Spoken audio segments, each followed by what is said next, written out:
Hi, for this unit we are going to talk about variables. Variables are elementary. You need to know about variables when you start on any programming language. So what is the scope? I'll talk about what are variables, what can they store. I'll talk about choosing an appropriate name for variables, and I'll end up with variables versus constants. We talk about constants. So let's start from the beginning. What exactly are variables? You will learn about the equal assignment operator here. Equal is the assignment operator. Okay, very soon. So let's go into interactive Ruby. Let me do some stuff here. A equals to 10. Enter. What have I done? A equals to 10. Very simple statement. What have I done? Basically, I have created a variable called A, and I have stored the value 10 in the variable A. What have I just said? Now, variable basically is a temporary storage area. You can treat it as a box or rectangle, and this rectangle or box can only store one value at any one time. Now, the name variable implies that the value can vary. The value stored in A can change. Now, to see the value stored in A, all I have to do is A, or puts A. Puts basically prints out the value stored in the variable A. Okay, so just A is good enough. A stores the value 10. As I've mentioned, you can change the value of stored in A by doing another assignment. A equals to 9, for example. Enter. What I've done, what have I done just now? What I've done is I have replaced the value in A with a new value called 9, a new value 9. Let's check, let's prove that is the case. You see? Now when I type A and hit enter, it shows 9, no more 10. Remember, a variable can only store one value any given time. Now I was talking about assignment operator. Now equals here is an assignment operator. It is used to assign a value, in this case the value 9, to a variable. Remember, the value is always to the right, on the right side of the assignment or the equal operator. Okay? Now, a lot of new programmers get very confused because they have done elementary mathematics before, right? And they have been exposed to algebra. In algebra, a statement like that means that A equals to 9. Down the road, you cannot change the value of A. You're trying to find the value of B, for example. A equals to 9 means A equals to 9. Now, but this is different in programming. Equals here is an assignment operator, and A here is a variable, which means that I can actually reassign a new value to A. Okay, now in maths this does not make sense, right? A equals to 9 and A equals to 888. But in programming, yes. Remember, this is not algebra, this is assignment. So what I've done just now is I have replaced the value in A with a new value 888. We try to show the value of A now stores 888. Now of course I can come up with other variables. Okay, what has happened? I've created a new variable called B here, and what does B store? B stores 77. Okay, technically you can create any number of variables. You create a variable when you want to store a value there. Now what I've shown here, I've shown that whole numbers or integers can be stored in a variable. What else can be stored in a variable? In Ruby, almost anything can be stored in a variable. Let me show an example. Floats can be stored in a variable. So B equals to 3.14. A float or decimal value, also known as a floating point value, It's something like a number, but you know, it has got a decimal point and something behind. So what I've done, basically I have erased the old value in B and stored a new value, 3.14. This time a floating point number, or float. Okay. Variables can store strings. You must use quotation marks, double quotation marks, okay, to demarcate the beginning and end of a string. What's a string? A string is a series of characters or a series of letters. In this case, this string has got 5 letters. So remember to put double quotation marks. Alright? So now what happens is that I've created a third variable called C, and C stores a string, apple, like that. Okay. So if you want to see the value stored in C, I do this, or just put C. Okay. Now the quotation mark is very important. If you don't put double quotation marks, you get an error. It's important because you can store spaces in your string. For example, C equals to I am good. Okay, if you do not put quotation marks, they won't be able to tell that this character, the spaces, are part of this string. So what have I done?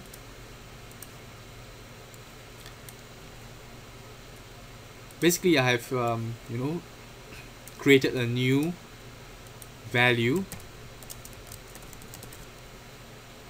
and assign it to C, the variable C. So variables in Ruby can store integers, can store floats, can store strings. Variables can also store nil. Now notice that nil is not a string. No double quotation marks before and after NIL.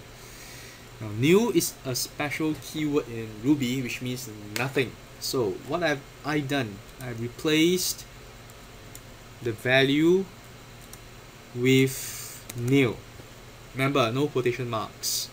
Nil is special. It means A now contains nothing. Nil. Okay? It does not contain the string NIL. That's different. It contains nothing.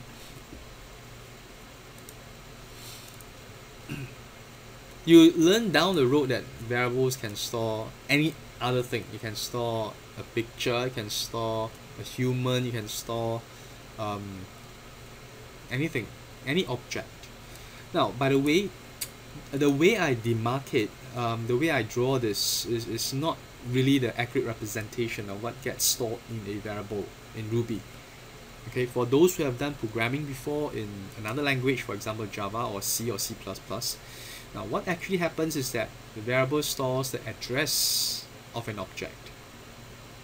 Alright, so in this case B actually stores the address of a floating point object which represents 3.14. C stores the address of a string object which represents I am good. Now if you have never done another language before, it's fine, just ignore what I've said for the last 10 seconds. I'm just trying to qualify that this is not really the what goes on in memory, but this is good enough for now. Okay, this is good enough to get you going. We'll explore that again, okay, when the opportunity arises. How do we choose good names for variables? Now there are some rules. Start with a letter. Start with a lowercase letter. Variables cannot start with a number, cannot start with a digit. Okay, and it must be one continuous word. In other words, you cannot have spaces in your variable name. Choose a meaningful name for your variable. Cannot be a Ruby keyword. Now keywords are very special words. You can do a search for Ruby keywords and you have a list of all the keywords in the Ruby programming language. Now keywords include end and if for for. Okay, let me try to do this. I'll get an error because for is a keyword. Let me give another example. Okay, so for now you may not be familiar with the keywords in Ruby. We'll see many keywords down the road, but just keep this in mind. You try to assign something to a variable and you get strange errors, probably that is a keyword. Now I was saying try to choose a meaningful word. So for example, if you are supposed to store the weight of a person in a variable, choose a variable name called weight or W, or mass, M-A-S-S. Do not choose A, do not choose X. If you are supposed to store the value of the height in a variable, okay, choose the variable, choose the name height or choose the name H, not X or Y or A or B. Those are very unmeaningful names. Why do you want to choose meaningful names? Because down the road it'll be easy for you to remember what the variable stores. The variable weight stores the weight. The variable height stores the height. That's straightforward, right? If you use A and B, you'll be scratching your head. Is A the storing weight or is B storing weight? So choose meaningful names. Okay, and it has to start with a lowercase letter. Now, can it start with uppercase letter? Before that, another thing, variable names can be as long as you want. So you can choose a name like a very long variable name. This works, but obviously it's a very bad choice. Okay, number one is really long and stinky. Usually you do not need very long variable names. Number two is very difficult to read, okay, if there are multiple words in a long variable name. So how do we solve the problem? If you have multiple words in your variable name, there are two common ways, two common conventions to choose a name. Okay, for example, let's say I have a name called weight of person. This is one way, equals to 72. Okay, you use underscores. Variable names can contain underscores, cannot contain spaces. Remember, it has to be one continuous string of words, of characters. The second convention, this is called the camel notation. You capitalize the first letter of the subsequent words. Remember, not the first word. The first word has got to be a lowercase letter. This is called a camel notation. You can do a search, camel notation, camel naming, for example. So in Ruby, you can choose either style, but just keep to one style. Alright, prefer to use this style, but it's perfectly fine to use camel notation when you choose variable names. Just be consistent. Okay, now why must you start with a lowercase letter? Because if you choose a name which starts with an uppercase letter, Ruby will treat that as a constant, which brings us to objective number 4. What are constants and how are they different from variables? Now, as the name implies, a constant does not change in value. A variable can change its value. Let me give you an example. Pi equals to 3.14.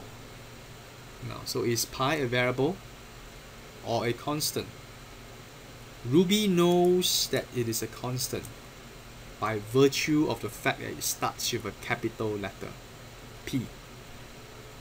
Okay, want to prove it? If I try to reassign 4159 a new value to pi, I get a warning in this case. It says, warning, already initialize the constant pi. You see, it recognizes that pi is a constant because it starts with a capital letter. What's the meaning of initialize? Initialize here means given an initial value. So pi has already been given a value here. So pi already stores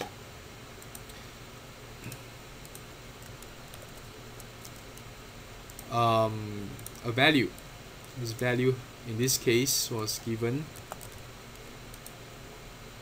was assigned in this statement, and it's 3.14, a floating point value. And I try to reassign a new value to pi. Now, in IRB, the assignment actually goes through. You are given a warning, not an error. There's a difference.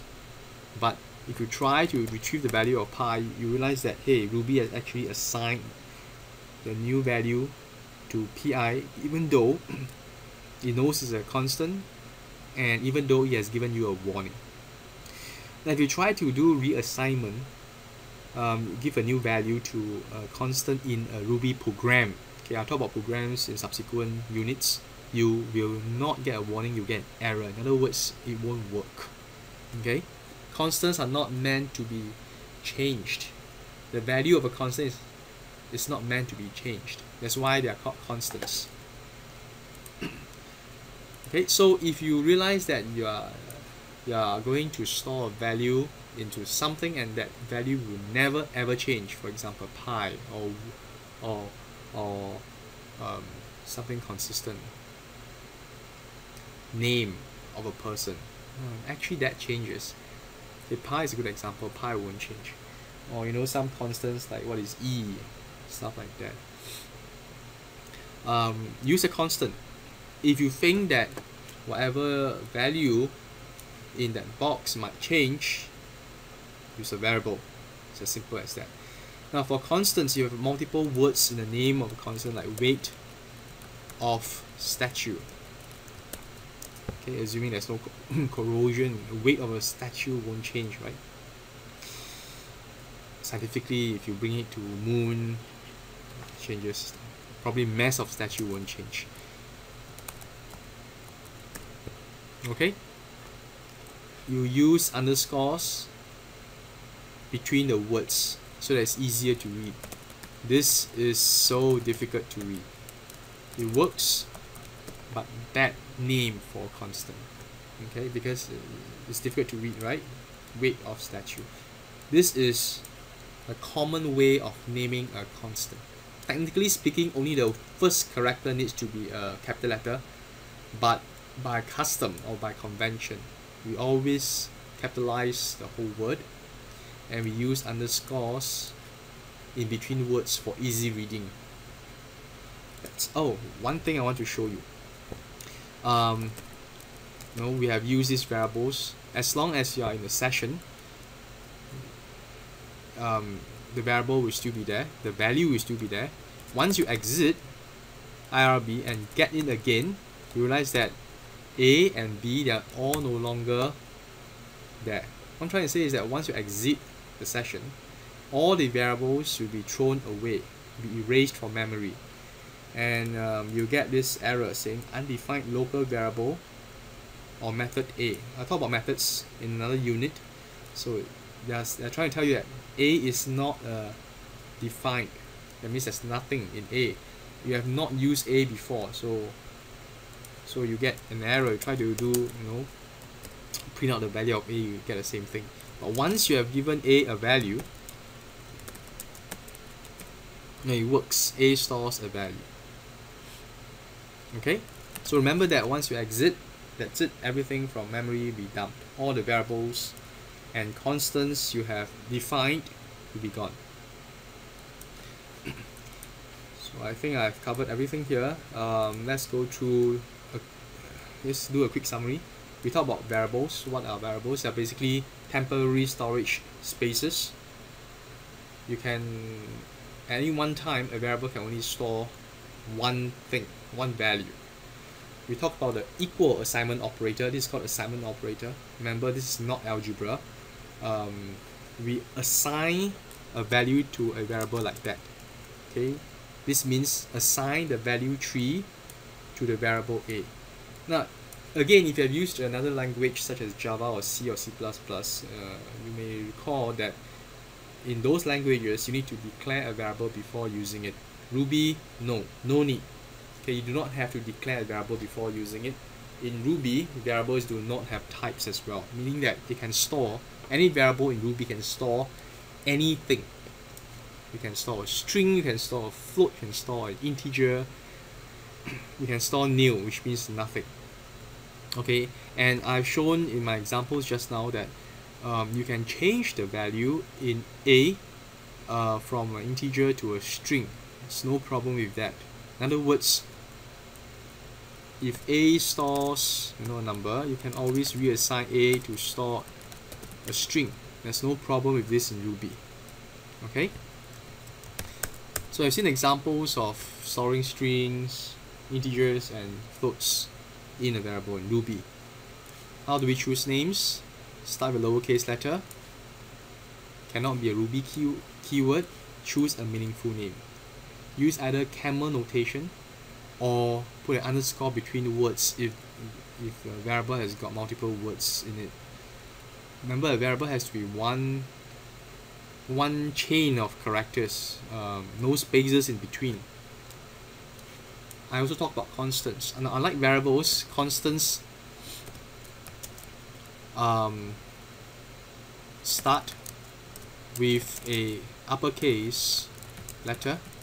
Okay, you're not expected to change the value of a constant.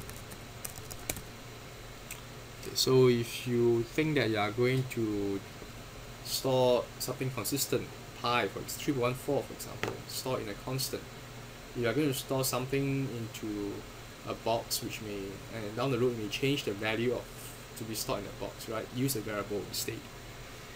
Now that's all I have for you.